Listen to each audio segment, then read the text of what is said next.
तो आदाब, नमस्कार, गुड इवनिंग, सत श्री अकाल। एक बार फिर आप तमाम लोगों का स्वागत है। उम्मीद है पूरी फैमिली अच्छी होगी। ये वो इंसिडेंट है, करीब इसी साल की बात है, ये मार्च में, जिसने लंदन में और इंग्लैंड में एक तो पुलिस वालों को लेकर इतना ज़बरदस्त गुस्से का माहौल बना दिया। दूसरा, जो हम बात करते हैं इंडिया में महिलाओं की सेफ्टी के लिए, ये इशू वहाँ भी उठा। वहाँ के प्राइम मिनिस्टर जो है बोरिस जॉनसन, उन तक को बोलना पड़ा इस पर, क्योंकि ये एक ऐसी कहानी, एक ऐसा इंसिडेंट था। आपको पता है कोरोना ने पूरी दुनिया को प्रभावित किया था। ब्रिटेन में भी कोरोना का काफ़ी असर था वहाँ, लेकिन इसके बड़े सारे सख्त गाइडलाइंस, रूल बनाए। अब भी वहाँ पे काफ़ी सख्ती है। बहुत सारे यहाँ से जो स्टूडेंट्स गए हैं उनके लिए क्वारंटीन पीरियड है वहाँ लंबा लंबा, जबकि यूएस में अब ऐसा नहीं है। अगर आपने दोनों डोज ले रखा है और RT-PCR नेगेटिव है तो वहाँ पे क्वारंटीन का कोई मतलब ही नहीं है, लेकिन ब्रिटेन में अब भी है। तो कोरोना की वजह से ब्रिटेन में बहुत सारी सख्ती थी, बहुत सारे डूज एंड डोंट्स कानून बनाए गए। इसी के बीच में ये कहानी जन्म लेती है। बात मार्च की है, 3 मार्च इसी साल, 3 मार्च 2021। 3 मार्च को सारा नाम की एक लड़की, जिसकी उम्र 33 साल थी, सारा एडवर्ड, ये एक मार्केटिंग कंपनी में काम करती थी, मार्केटिंग मैनेजर थी और लंदन में रहती थी। 3 मार्च की बात है, ये रात करीब 9 बजे सारा अपने एक दोस्त के घर गई थी, गेट टुगेदर था, और ये क्लैपहैम एक जगह है लंदन में, वहाँ पे गई थी। वहाँ पे जाने के बाद अपने दोस्त के साथ रहती हैं और 9 बजे के करीब वो दोस्त के घर से निकल जाती हैं। अब वो रास्ते में भी पैदल वॉक कर रही हैं और इसी बीच में मोबाइल पे फ़ोन आता है। अपने बॉयफ्रेंड से वो लगभग 15 मिनट तक, 14 से 15 मिनट वो बातचीत करती हैं। बॉयफ्रेंड से अगले दिन मिलने का वादा करती हैं सारा। इसके बाद फ़ोन रख दिया जाता है, रात बीत जाती है, सुबह तक सारा अपने घर नहीं पहुंचती। अब जब ये बात, और उसका मोबाइल भी अब नॉट रीचेबल आ रहा है,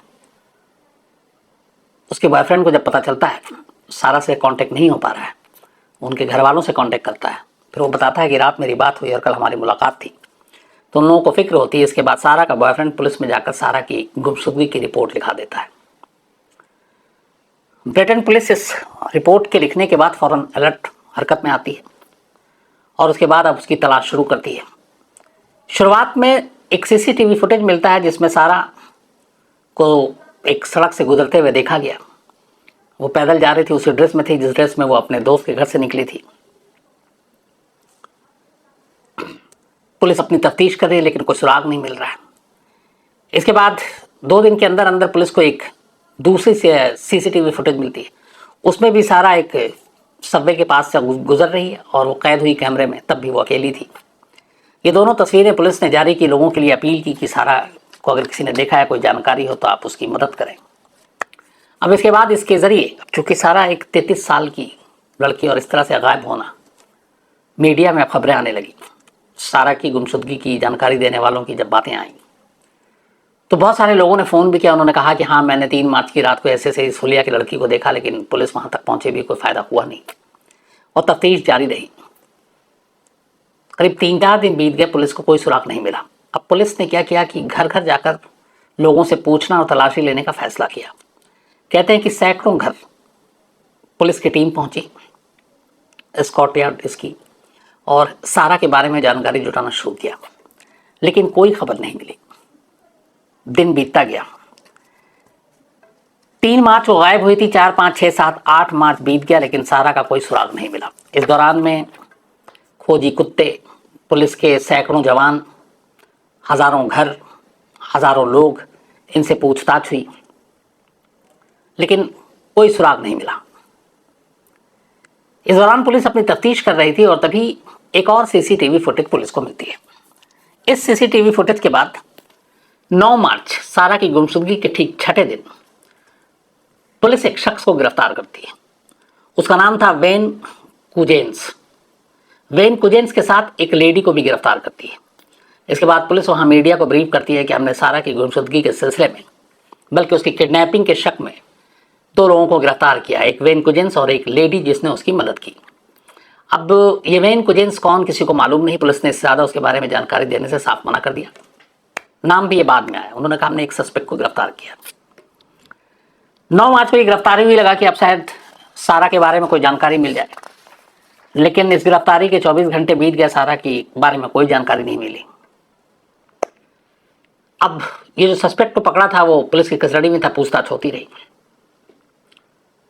10 मार्च को पुलिस एक बार फिर से मीडिया को एक स्टेटमेंट जारी करती है और कहती है कि जिस शख्स को हमने पकड़ा था सारा की किडनैपिंग के शक में, उस शख्स पे अब हम मर्डर के चार्जेस लगाने जा रहे हैं, क्योंकि हमें डाउट है कि सारा का कत्ल हो चुका है और इसी ने किया है।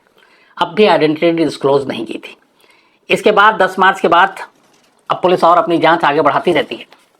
12 मार्च को जिस जगह से वो गायब हुई थी उससे करीब 120 किलोमीटर दूर कैंट इलाके में एक नदी किनारे बड़े बड़े बैग में कुछ इंसानी अवशेष या हड्डियाँ, ये सारी चीज़ें मिलती हैं। कोई पुलिस को इन्फॉर्म करता है, पुलिस जाती है, उन चीज़ों को बरामद करती है।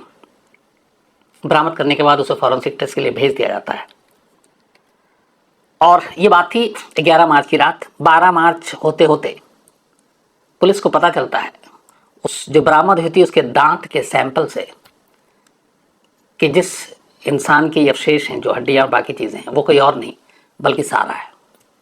ये सारा की ही लाश है, बची खुची लाश। अब ये क्लियर हो गया कि सारा का कत्ल हो चुका है, सारा को मार दिया गया है।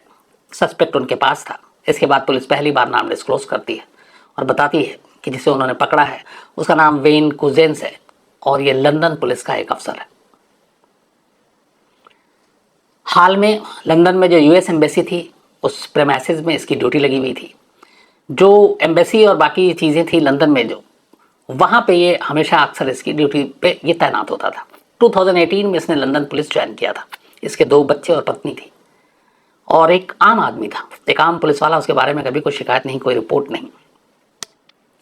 लेकिन अब पुलिस उसे पकड़ती है, न सिर्फ पकड़ती है बल्कि एक 33 साल की लड़की के रेप और कत्ल के जुर्म में उसके साथ जिस लेडी को पकड़ा था पुलिस उसे बाद में बरी कर देती, छोड़ देती, क्योंकि उसके खिलाफ कोई सबूत नहीं था।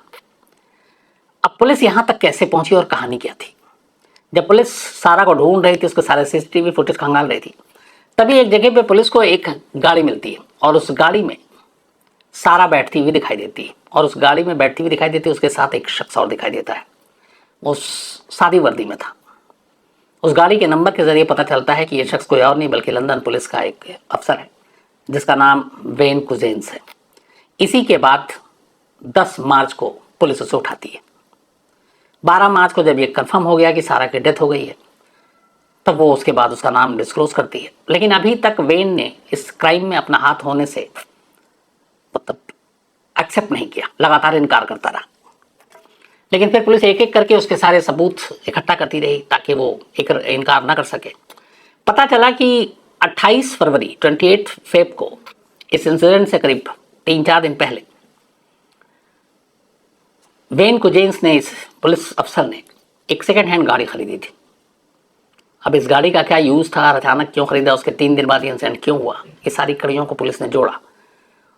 तो पहली चीज़, इस गाड़ी के बारे में उसके घर वालों को, उसकी बीवी और बच्चों को भी नहीं मालूम था।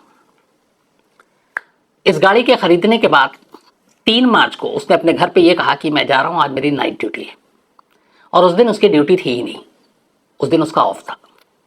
अब बीवी का स्टेटमेंट था कि वो तो नाइट ड्यूटी पे गया, इस गाड़ी के बारे में जानकारी नहीं थी। ये सारी चीज़ें जब जोड़कर उसके सामने रखी गई तब फिर वो खुला और उसके बाद में वो एक्सेप्ट करता है। उसकी कहानी ये थी कि वो कई दिनों से एक लड़की की तलाश में था जिसका वो रेप कर सके। उसका कहना था कि वो पहले कई बार रेड लाइट एरिया में गया, बट अब उसके बाद फिर पैसे नहीं थे, अब बिना पैसे के क्या करे। तो उसके जहन में आया कि क्यों ना किसी लड़की को सन्नाटे में उठाता हूँ और उसका रेप करते हैं। ये एक पुलिस वाले की सोच थी। और इसके लिए फिर उसने एक सेकंड हैंड गाड़ी खरीदी। उसने कहा किसी लड़की को उठाऊंगा, ले जाऊंगा सन्नाटे में और रेप करूंगा।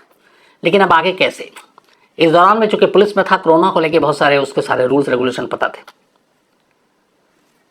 3 मार्च की रात को सादी वर्दी में ये उसी गाड़ी में लंदन की सड़कों पर घूम रहा है करीब 2 घंटे से। उसे कोई शिकार नहीं मिला। 2 घंटे के बाद अचानक उसे सारा दिखाई देती है, जो अपने दोस्त के घर से वापस अपने घर जा रही थी। जब वो उसको देखता है तो वो उसके करीब जाता है, गाड़ी रोकता है और उसके बाद अपना आईडी कार्ड दिखाता है। ये कुजेंस कहता है मैं पुलिस से हूँ और आपके कोरोना के प्रोटोकॉल आपको मालूम होने चाहिए। अब या तो मास्क या कुछ भी ऐसी चीज़ थी जो शायद पूरा नहीं किया था सारा ने। उसने कहा कि आपको कोरोना के नियमों के उल्लंघन के इल्ज़ाम में गिरफ्तार करता हूँ। इससे पहले बाकायदा उसने अमेज़न से एक हथकड़ी भी खरीदी थी, हालांकि वो पुलिस वाला था, ऑफिशियल हथकड़ी मिलती है, लेकिन उसने अपने इस मकसद को पूरा करने के लिए न सिर्फ सेकंड हैंड कार खरीदी बल्कि अमेज़न से हथकड़ी भी मंगाई और उसको अपने पास रखा। इसके बाद 3 मार्च की रात कोरोना के नाम पे, कोरोना के नियम तोड़ने के नाम पे सहारा को वो दिखाता है कि उसने उसको अरेस्ट कर लिया। उसको कहता है कि आपको मेरे साथ चलना पड़ेगा पुलिस स्टेशन। उसको गाड़ी में बिठाता है, फिर वो बताता है कि कोरोना के जो नियम तोड़ने हैं उसको आम पुलिस स्टेशन से अलग पुलिस स्टेशन ले जाना है, और वो वहाँ से उसको दूर सन्नाटे में कैंट के पास ले जाता है। दूरी था ये काफ़ी। तब तक रात के करीब 11 सवा 11 बज चुके थे। वहाँ ले जाने के बाद एक सुनसान जगह पे हथकड़ी चूँकि पहले से बंधी थी, वो सारा के साथ ज़बरदस्ती करता है, रेप करता है। करीब 2 घंटे तक वो सारा को नोचता खसोटता है। इसके बाद अपने बेल्ट से सारा का गला घोंटता है और सारा को मार डालता है। कत्ल करने के बाद वो लाश वहीं छोड़ता है, फिर वापस जाता है। एक पेट्रोल पंप से वो पेट्रोल खरीदता है, वापस आता है और सारा की लाश पर पेट्रोल डालकर उसे जला देता है। लाश जब तक जलती नहीं वो वहीं मौजूद रहता है। जब लाश जल जाती है इसके बाद वो वहाँ से निकल जाता है, घर जाता है, आराम से सो जाता है। अगले दिन फिर आता है। अगले दिन वो एक स्टोर से 2 बैग खरीदता है कि वहाँ पे जो जली हुई लाशों के जो बाकी हिस्से हैं उनको वहाँ से उठाना है। उसके बाद वो फिर उसी स्पॉट पे पहुँचता है, बैग को लेकर उस जगह जाता है। लगभग लाश जल चुकी थी, हड्डियाँ बाकी चीज़ें बची थी, दांत बचे थे, वो सब समेटता है, बैग में डालता है और फिर ले जाकर दूर वहीं एक नदी में बहा देता है और फिर वापस आ जाता है घर। इसके बाद बाकायदा वो ड्यूटी भी ज्वाइन करता है, ड्यूटी जाता है। लेकिन सीसीटीवी फुटेज में ये सारी चीज़ें आने और उसके बाद जब कड़ियाँ जुड़ती हैं तो उसका सच सामने आ जाता है। तो फिर बाद में उसके सामने और कोई ऑप्शन था नहीं, वो एक्सेप्ट करता है और बताता है कि हाँ उसने ये कत्ल किया। और अदालत ने फिर अपना फैसला सुनाया। इसके ऊपर मुकदमा चलना शुरू हुआ मार्च में, 30 सितंबर, कल की मैं बात कर रहा हूँ। तो लगभग अप्रैल, मई, जून, जुलाई, अगस्त, सितंबर, 6 महीने, सिर्फ 6 महीने तक मुकदमा चला। और 6 महीने के बाद 30 सितंबर यानी 24 घंटे पहले लंदन की एक अदालत ने अपना फैसला सुनाया। और फैसला ये कि वेन कुजेंस, जो एक पुलिस अफसर है जिसकी जिम्मेदारी समाज में सुरक्षा और ख़ासतौर पर महिलाओं को भरोसा दिलाना है कि हम लोग हैं तो आप सुरक्षित हैं, अगर ऐसा ही शख्स किसी महिला के साथ ऐसी दरिंदगी करता है, उसके साथ रेप करता है, उसका कत्ल करता है, तो फिर वो किसी भी कीमत पर माफ़ी के लायक नहीं है। न सिर्फ माफ़ी के लायक नहीं है बल्कि आज़ादी के भी लायक नहीं है, क्योंकि अगर उसे आज़ाद छोड़ा गया तो कल को वो फिर यही कर सकता है। इसीलिए अदालत ने वेन कुजेंस को उम्र कैद की सज़ा सुनाई। उम्र कैद मतलब जब तक वो जिंदा है जेल में रहेगा, वो जिंदा जेल से बाहर फिर वापस समाज में नहीं आएगा, आबादी के बीच में नहीं रहेगा, क्योंकि वो आबादी और इंसानों के लिए खतरा है। ये फैसला कल आया और अब वेन कुजेन जब तक उसकी सांसें हैं आखिरी कैद में ही रहेगा, आज़ादी नहीं मिलेगी। तो ये कहानी थी। अब यहाँ 2 चीज़ें हैं।